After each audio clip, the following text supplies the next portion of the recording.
جب بھی آپ کوئی کاروبار کریں تو اس کے ان پہلوؤں کو پہلے غور کریں کہ اس کاروبار میں مجھے جھوٹ تو نہیں بولنا پڑے گا، میں اس کاروبار میں میرا کوئی عمل ایسا تو نہیں ہوگا جو اللہ کی ناراضگی کا سبب ہوگا۔ اللہ نے انسان کو وسعت عطا کی ہے، وہ بہت سارے کام کر سکتا ہے۔ بعض لوگ کہتے ہیں جی میں یہ کام کرتا ہوں، میں داڑھی مونڈتا ہوں، تو کیا میں اگر یہ نہیں کروں گا تو کیا کروں گا؟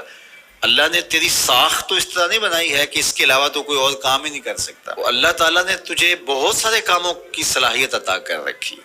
اس لیے کوئی بھی کام شروع کرنے سے قبل اس کے سارے پہلوؤں پر جائزہ لے لینا چاہیے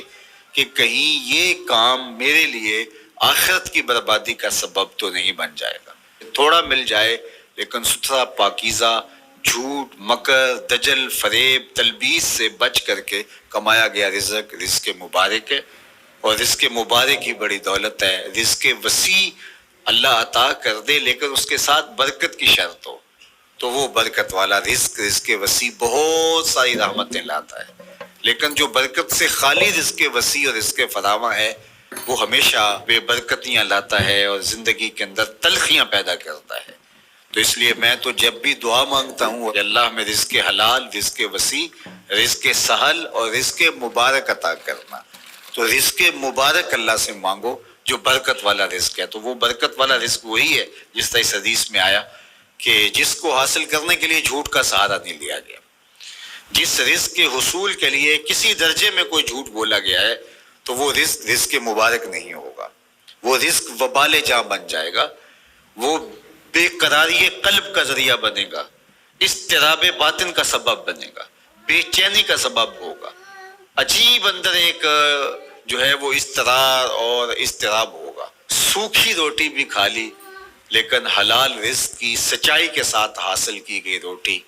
وہ آپ کو تسکین فراہم کرے گی، وہ آپ کو قرار باطن عطا کرے گی۔ پھٹے پرانے کپڑے ہیں، شکستہ کپڑے ہیں، کوئی بات نہیں ہے، سچائی کے ساتھ، سچ کے ساتھ حاصل کیے گئے ہیں، لیکن عالی نصب پوشاک بھی پہن لی اور اس کی قیمت کا کوئی لباس پوری تقریب میں کسی کے پاس نہیں تھا، لیکن وہ جھوٹ سے، مکر سے